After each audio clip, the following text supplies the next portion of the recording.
The world's best watch is not the Rolex Submariner. It's not an Audemars Piguet or a Cartier or any of those other fancy French names. It's this, the Casio F-91W. What? Surely this must be a joke. It's got to be a bit, right? There's no way a $15 watch could beat out a Rolex. Apart from the bit where it can, and in more ways than you'd probably imagine. So how come the Casio F-91W is so popular? How has it got such a massive cult fan base? And why have so many famous, influential, and infamous people worn one? Could there be something more to this watch than just telling the time? Well, yeah, that's why I'm making a video about it. But first, before we get to the really juicy stuff, let's quickly recap what this watch is and what it does. The Casio F-91W was introduced to the world in 1989, the same year we got When Harry Met Sally, and the same year that Taylor Swift. Who's that? And that 80s design language and visual DNA is all over this watch, which has remained almost exactly the same since the 1980s. The fonts, the LCD, and the teeny tiny thin case really makes this watch feel like it's about to go get a perm and watch Knight Rider. In terms of features, believe it or not, you get the time and the date, as you probably expect, but you also get an alarm and a stopwatch. But it doesn't end there. Are you ready to have your mind blown? It's got a light. It's a cartoonishly awful and useless light, but it's got one, and you can't say that about the Rolex Submariner, can you? Aside from the features, this watch is obviously digital, so it keeps its time with quartz. I actually didn't know this before researching this video, but do you know what it means when a watch keeps its time with quartz? They basically make a teeny weeny tiny little tuning fork out of quartz, which vibrates a little bit when you put electricity through it. Then the watch divides that very stable vibration frequency down until it gets to 1 hertz or 1 vibration per second. Whack. But not just whack, this makes the Casio F-91W a really accurate watch. More accurate, in many cases, than a mechanical watch, like a Rolex. Just saying. Since the 80s, this watch has gone on to become the most sold watch in history, and it's appeared on a lot of very famous wrists, but surely Obama wasn't into it for that ridiculous little light, right?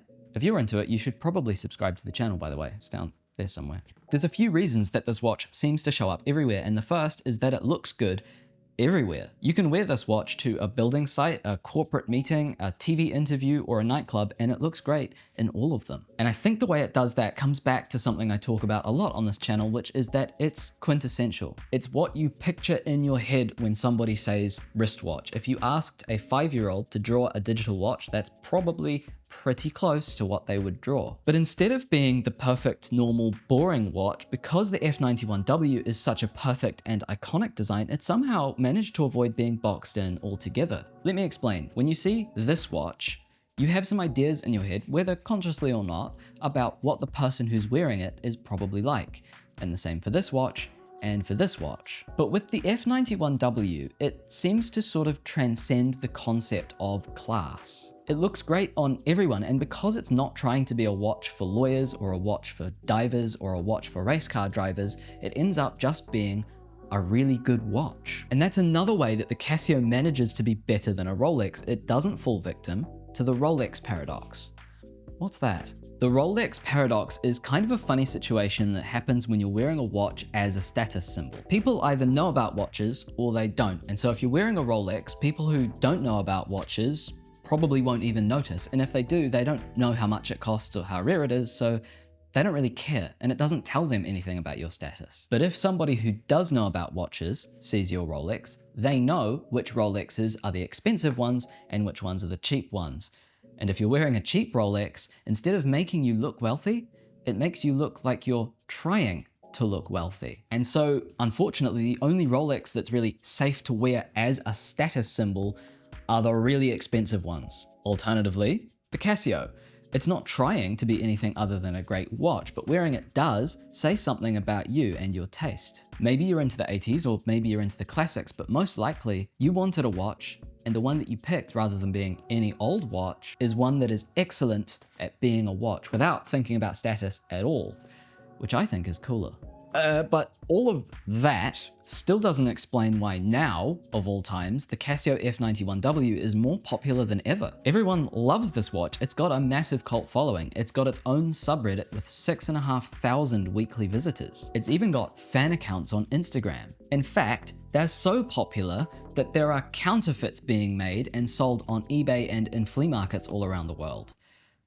The real one is $20, people. The fact that there are people out there breaking the law to make $12 counterfeit watches might be a recession indicator. I don't know, I'm not the king of watch enthusiasts, but I have a pretty good theory as to why this is, especially now. Think about what we know about the Casio F-91W. It's the simplest, most perfectly distilled watch. It's everything it needs to be and nothing more. And doesn't that just sound like the perfect solution to a fashion and accessory industry that has really quickly become about hyperconsumption? The trend cycle moves so fast with social media now that by the time you've discovered a new style, it's been ripped off by Temu sellers, and by the time your order arrives, it's cringe and outdated. And so I think the humble Casio is a symbol of a greater shift. It's a big pushback against both fashion trends, but also digital maximalism. The Apple Watch is a really impressive feat of engineering, but I think most people would rather eat sawdust than have a Twitter feed glued to their arm.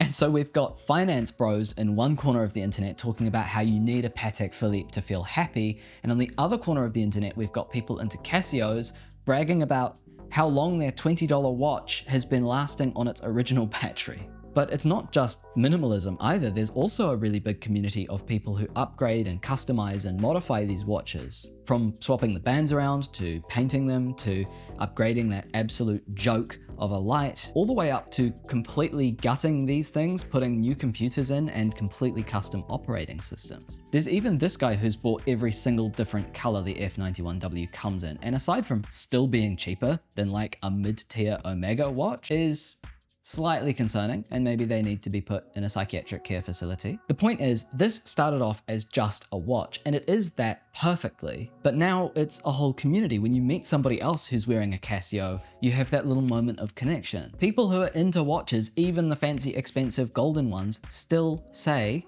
hey, nice Casio. So yeah, that's how Casio made the world's best watch for only $20. Do you know what though? I reckon the world's best watch pairs really nicely with the world's best jeans, although they're a little bit less affordable. Watch this video and I'll explain.